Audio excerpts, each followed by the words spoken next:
خب امروز میخوایم یه غذای فوق سری درست کنیم، خیلی خوشمزه. یه فلفل دلمه قرمز، یه فلفل دلمه زرد، میگو پاک شده، اینا رو همه رو از وسطش تمیز کنید. باز بادوم زمینی، یه دونه پیاز، از این سسای مخصوص شبیه رب گوجه‌های مایه، تو اینجا مثلا این حجم از سالسا دی پومودورو، این سس تند و یه سس پپرونچینی و یه دونه فلفل سبز تند که الان اونم اضافه میکنم. اینا رو میریم برای خرد کنیم. این از اون فلفلش رو هر چقدر دوست داریم بریزیم، ولی کلا این قضیه تندیه. خب من از این فلفل اینجوری میبرم، همین مقدار، بیشتر از این نمیریزم چون دیگه خیلی تند میشه. فلفل دلمه‌امو به این شکل میبرم و به این اندازه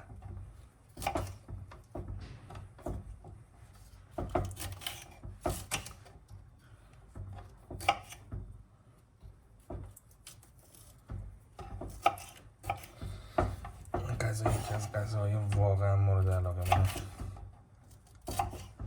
و خیلی سریع درست میشه، به شکل عجیبی سریع درست میشه. فلفل دلمه زرد، این من عشق رنگام تو آشپزی.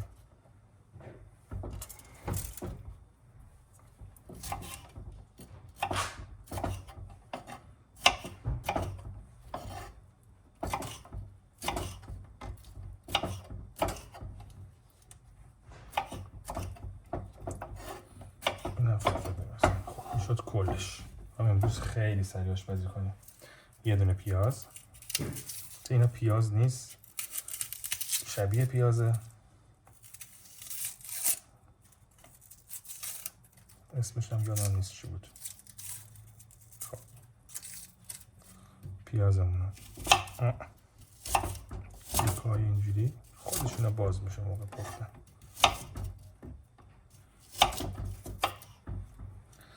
یه چیزی که یادم رفت، هویجه.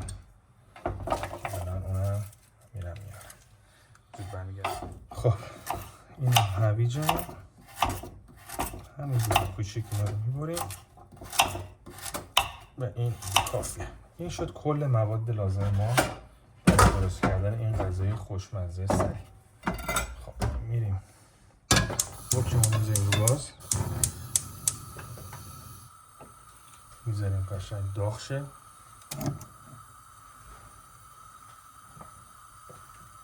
روغن میریزیم، باز هم یه مقدار اسراف در روغن داریم. فقط حواستون باشه این غذا نباید زیادم بپزه چون سفت میشه میگو.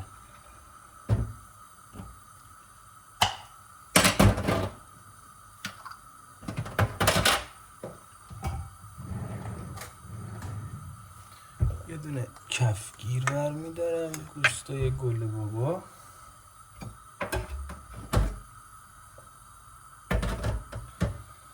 خب صبر میکنیم این داغ بشه. اینو تو رستوران‌های چینی اگه برین خیلی معروفه. اینو با برنج سفید هم میشه خورد، یعنی اگه خواستین با برنج سفید هم میشه. ما حالا به عنوان مزه اینا میذاریم. من یه دونه‌شو میذارم ببینم این که داغ میشه. میگوارم که اینا کامل بوده. شما از سرشه که بکشین یه سری از فضولاتش در میاد باشه. خب داغ شد، من میگوار رو اضافه میکنم.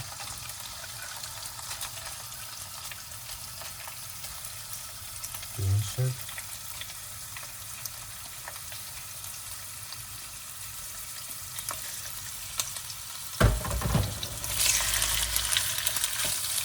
میگو خیلی زود میپزه. حالا من چی بهش میزنم؟ یه ذره پودر زنجفیل، خیلی کم.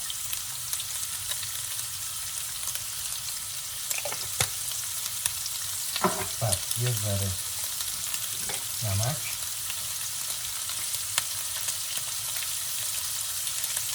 اندازه یه بیستون، یه ذره پودر سیر و کافی. این کل ادویه‌ای که باید بزنیم اینا رو شروع کنیم به سرخ.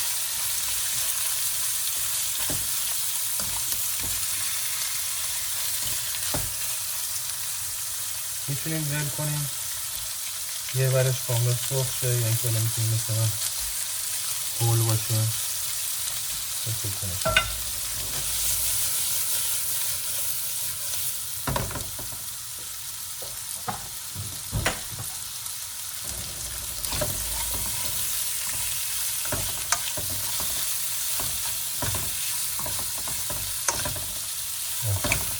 مهمون داریم درست یه رو دیگه میرسم و تازه من تصمیم گرفتم این غذا رو درست کنم، چون این بهتره داغ خورده بشه و تازه میشه، نمیشه من از صبح درست کرد بذاری کنم.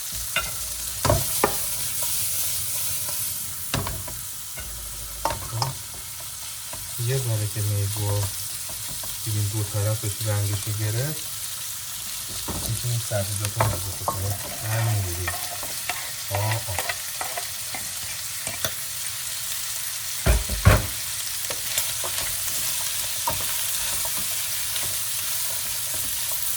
ببینید چقدر خوشگله، چقدر زیباست. حالا بادام زمینی ها رو میریزم توش.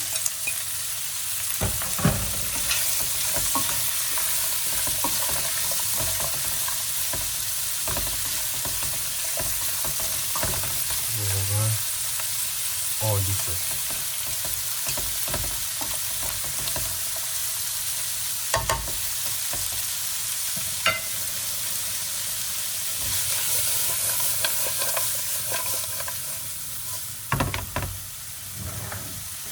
یه ذره دیگه نمک میخواد.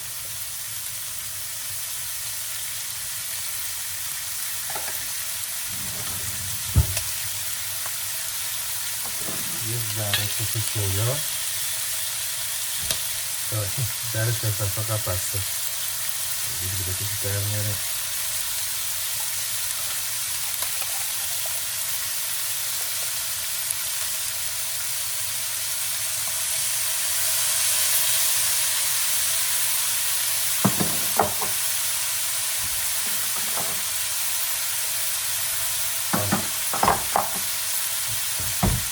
واقعا دیگه هیچی نمیشه.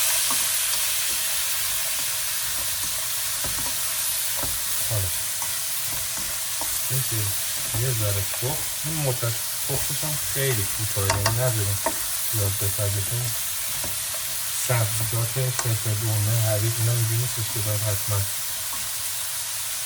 له زده باشه. میریم سراغ سس گوجه. از این سس گوجه میریزیم.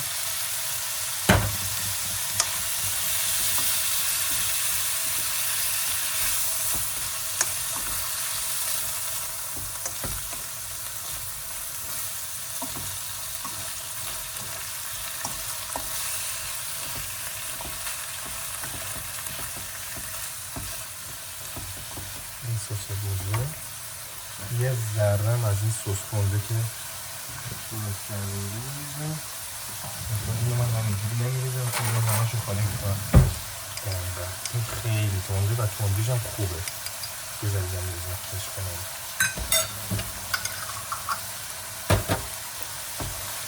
ای جانم ببین چی شد.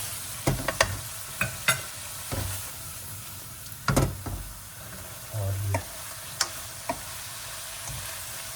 عالیه.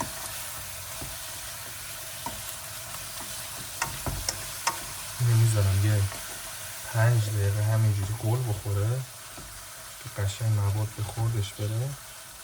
بعد میریزمش توی ظرف برای سرو. برای سروش هم با هم میبینیم. چاکرتم. خب این تقریبا آماده است. ما سروش رو مخول کردیم به دقایق آتی. به خاطر همین من میخوام یه تست کنم همینجوری داغ داغ و ببینم این چیزی که میخوایم شده یا نه. این سسه بردیم. این سس چی شده توش؟ چجوری شده دیگه؟ اوه